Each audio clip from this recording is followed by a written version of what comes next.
Bien, buenas tardes, jóvenes. Hoy vamos a tratar la clase de automedicación. ¿Qué es la automedicación? Es cuando nosotros utilizamos el medicamento, pero para administrarlo nosotros mismos, pero por iniciativa propia, ¿no? O sea, nadie nos los ha prescrito, ningún médico nos ha dado alguna receta ni ninguna indicación para tomar este medicamento. Es por cuenta propia, ¿no? Es una práctica que nosotros hacemos, una mala práctica, ¿no? De podernos automedicar sin tener conocimiento muchas veces de los efectos adversos de un medicamento, pues, ¿no? Entonces, la automedicación es una práctica de riesgo, ¿no? Que involucra, pues, la administración de estos medicamentos por iniciativa propia. No tenemos ninguna prescripción, no tenemos ningún diagnóstico, ¿no? Nosotros suponemos que tenemos algún tipo de enfermedades por algunos síntomas que de repente conocemos, ¿no? Pero ya ustedes saben muy bien que hay enfermedades que pueden tener síntomas parecidos, ¿no? Entonces, hay que tomar un medicamento de una manera correcta, ¿no? Si no tengo dinero para ir a un médico, entonces me informo sobre todo lo concerniente al medicamento que quiero tomar. ¿Cuáles son las causas de una automedicación? ¿Cuáles son las causas de una automedicación, no? ¿Por qué me automedico? Uno es la dificultad económica, como les mencionaba hace un momento. Muchas veces asistir a un médico particular nos resulta un poco caro, ¿no? Porque una consulta de repente mínimo está a 100 soles, dependiendo también la especialidad en la que nosotros estemos yendo, ¿no? Puede costar 100, 150, entonces muchas veces no contamos con ese dinero. Las que somos mamá a veces preferimos invertir ese dinero en alimentación para nuestros hijos, ¿no? Priorizando de repente de una manera equivocada. ¿Por qué? Porque sin salud nosotros no podemos hacer absolutamente nada, ¿no? Pero nuestra economía muchas veces no da pues para pagar 100 soles en cada consulta.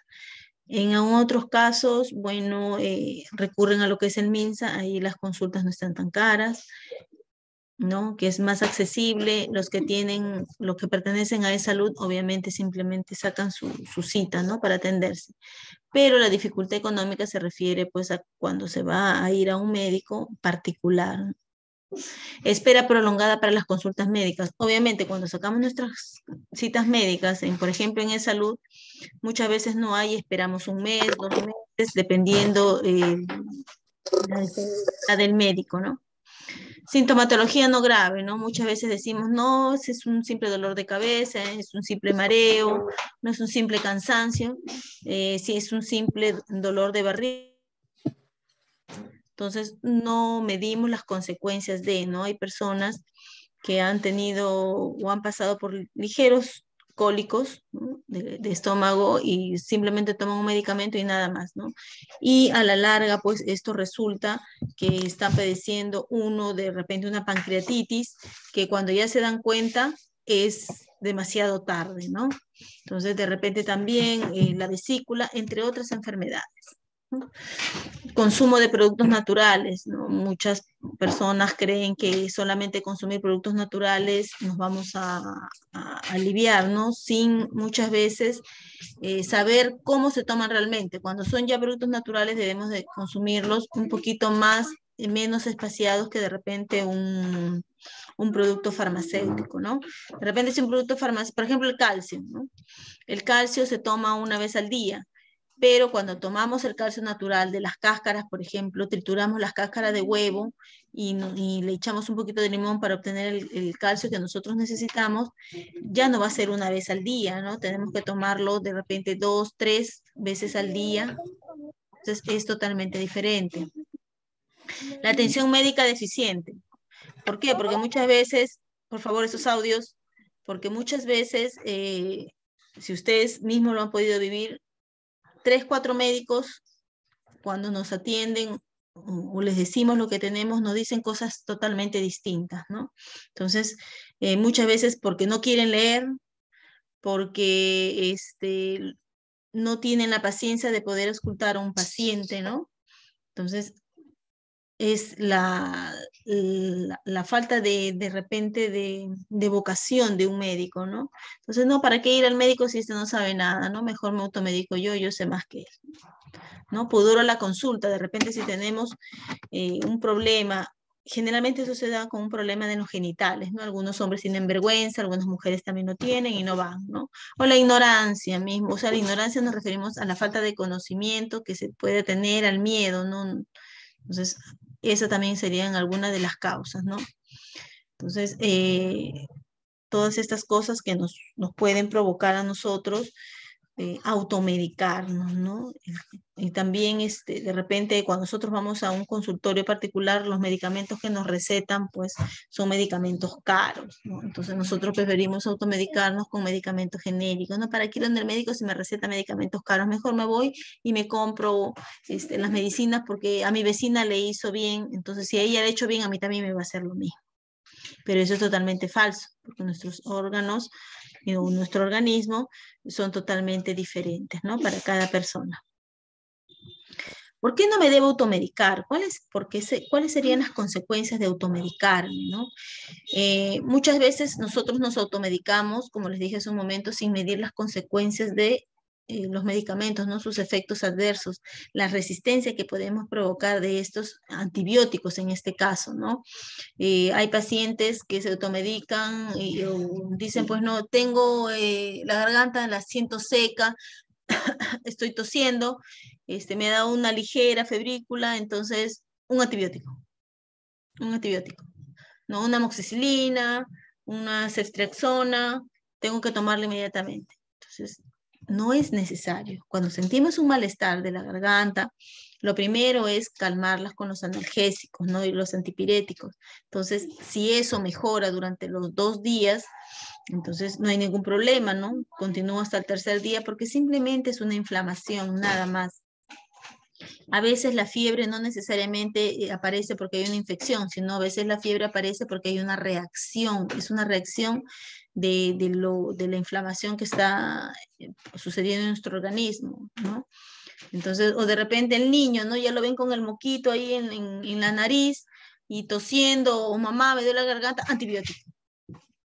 Entonces, provocamos una resistencia en el niño de los antibióticos. Ya no le va a hacer efecto el mismo antibiótico que le diste, ¿no? Sino ya tenemos que administrarle uno más fuerte. Cuando realmente requiere un antibiótico para una infección fuerte que pueda tener o de repente para una operación, entonces ya no le va a hacer efecto. O cuando estamos con una infección del tracto urinario, ¿no? En este caso no es una infección, sino simplemente se ha inflamado la vejiga, ¿no? Entonces, con un desinflamante como la fenazopiridina o tomar bastante agua o de repente un analgésico, nos pasa, ¿no? Pero no, sentimos esa sensación de frente, un ciprofloxacino. O sea, ni siquiera van al antibiótico menor, ¿no? Entonces, sino de frente al fuerte, ¿no? Ni siquiera un norfloxacino, sino un ciprofloxacino. Entonces, esa sería una de las consecuencias, ¿no? El que haya una resistencia a algunos antibióticos. También, ¿qué puede suceder? Si tomamos mal el medicamento nos podemos enronchar, ¿no? Nos puede provocar alergias. Podemos dañar sobre todo nuestros órganos, como los riñones, el hígado sobre todo, ¿no? ¿Por qué? Porque en el hígado se realiza el metabolismo de todos los medicamentos, ¿no? Entonces, tantos medicamentos que nosotros tomamos, ¿no? Entonces, para que me pase de repente el dolor, ya no me tomo una pastilla, me tomo 2, 3 pastillas. ¿Qué nos puede provocar? Aparte que daño mi hígado, también me puede intoxicar, ¿no? Entonces, hay que tener en cuenta que los medicamentos no son caramelos, no son caramelos. También podemos provocarnos una dependencia o adicción a los medicamentos, ¿no? O una falta de efectividad, como ya les mencioné, hasta incluso podemos tomar medicamentos, hay personas que toman para bajar de peso, sin ni siquiera saber cuáles son las consecuencias de estos medicamentos. Al final termina con problemas cardíacos, adormecimiento de la mitad de su cuerpo, o de repente hasta la muerte. Hay que tener mucho cuidado con automedicarse y sobre todo automedicar a los niños. podemos provocar también una interacción medicamentosa entre los medicamentos, ¿no? Porque les damos tanto que ni siquiera sabemos cuándo no debemos de darle uno ni otro.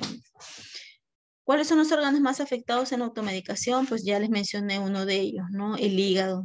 ¿Por qué el hígado? Porque ahí se metabolizan todos los medicamentos, ¿no? Ahí sufren su metabolismo. También los riñones. También los riñones son afectados, ¿no? Son los dos más principales que se ven afectados. El hígado por el metabolismo y el riñón por la excreción de tantos medicamentos, ¿no? Que nosotros tomamos, ¿no? Se pueden eliminar medicamentos que sin querer pueden reaccionar ahí mismo y nos pueden causar daño en nuestros riñones, ¿no? Y peor aún si no se ingieren, no se ingiere agua, ¿no? ¿Cuáles son los fármacos más comunes para automedicarse? Los antigripales, antitusivos, ¿no? Analgésicos, antiinflamatorios, antifebriles, antiácidos, digestivos, laxantes, antidiarreicos, estimulantes, tranquilizantes, antibióticos, ¿no? Estamos mal, una clorfenamina, ni siquiera una cetiricina, ¿no? Una clorfenamina. Entonces, si se acordarán ustedes en las clases, en el semestre anterior, pues la clorfenamina afecta bastante lo que es el sistema nervioso, ¿no? ¿Por qué? Porque actúa en todos los receptores, ¿no? En cambio, la cetiricina es más específica. En el niño, pues como actúa a nivel sistema nervioso central, lo pone un poco más hiperactivo. Entonces hay que saber con qué antigripal nosotros podemos tratar a un niño. Los antitusivos, generalmente el dextrometorfano es un derivado de un alcaloide, ¿no? Claro, no te provoca tanta dependencia, pero solo el hecho de ser derivado de un alcaloide ya te indica que tienes que tener cuidado con estos tipos de medicamentos, ¿no? Y dárselos todavía a los niños. Analgésicos, antiinflamatorios, antifebriles como el paracetamol, como el naproxeno de repente, ¿no? O el metamizol, pueden provocar una gastritis. Y peor si se los damos a los niños, podemos provocar en ellos, ¿no? Los antiácidos, dependiendo porque estos pueden interaccionar con otros medicamentos, ¿no? Y el exceso de antiácidos, como por ejemplo el milanta, que contiene hidróxido de aluminio, hidróxido de magnesio, puede pues provocar efectos rebotes en las personas, ¿no? Los laxantes, hay personas que dicen, bueno, no voy al baño, ¿no? Entonces me tomo un laxante todos los días, 1 o 2 laxantes. ¿Qué nos puede provocar? Provocar que el intestino grueso lo volvamos perezoso, ¿no? Y que cuando ya no tomemos más, ya no quiera hacer nada, ¿no? Y necesitemos tomarnos de estos laxantes. O sea, hay que tomarlos, sí, cuando sean necesarios. Antidiarreicos, pues porque se supone que cuando hay una diarrea es porque hay una infección, ¿no? Entonces, hay que preferible que la diarrea no la cortemos porque está eliminando los microorganismos, pero sí lo rehidratemos al niño inmediatamente para que pues no se deshidrate, ¿no? Los estimulantes tranquilizantes, ¿no? Antibióticos ya hemos hablado, ¿no? Por ejemplo, alprazolam, ¿no? Hoy no puedo dormir, entonces un alprazolam. El alprazolam es tolerable, no es tolerante. ¿Por qué? Porque yo empiezo con la mitad, pero de aquí a 2, 3 días ya no me hace efecto esa mitad. Necesito tomar una. Entonces va aumentando la concentración cada vez. Ya toleré la mitad. Mi cuerpo quiere más. Ya toleré una, mi cuerpo quiere 1,5. Ya toleré 1,5 y así va subiendo. Entonces hay que tener mucho cuidado con los medicamentos que pensamos que no nos van a hacer daño, pero a la larga sí, ¿no? ¿Cómo evitar la automedicación? 1, yendo al médico, como les mencioné al inicio. Si no tenemos plata para pagar una consulta de 100, 150, 200 soles, ¿no? Simplemente para que nos vean y nos digan, sí, sí, estás bien y toma esto nada más, ¿no? Que sinceramente es un abuso. Para eso está el MINSA, ¿no? Que sus consultas son más bajas, dependiendo, hay unas que cobran 7 soles, 8 soles, creo, más o menos por ahí oscila la consulta, y atendernos, ¿no? Darnos un tiempo para nosotros. Sí, nuestros hijos dependen de nosotros, muchas personas dependen de nosotros, pero hay que tener en cuenta que nosotros somos importantes y valiosos. que debemos cuidarnos, no solamente cuidar nuestra figura para vernos bien, ¿no? O maquillarnos para que nos vean bien en la calle, sino estar bien por dentro, ¿no? Aparte de estar bien espiritualmente, estar bien de salud. Sin salud nosotros no vamos a hacer nada, no, sin salud no vamos a poder trabajar, sin salud no vamos a poder mantener a nuestros hijos. Entonces, si yo quiero automedicarme, lo tengo que hacer pues de una manera responsable. ¿Y cómo lo hago de una manera responsable? Pues estoy con dolor de garganta, ¿no? Entonces, ¿qué puedo tomar para que me calme a mí el dolor?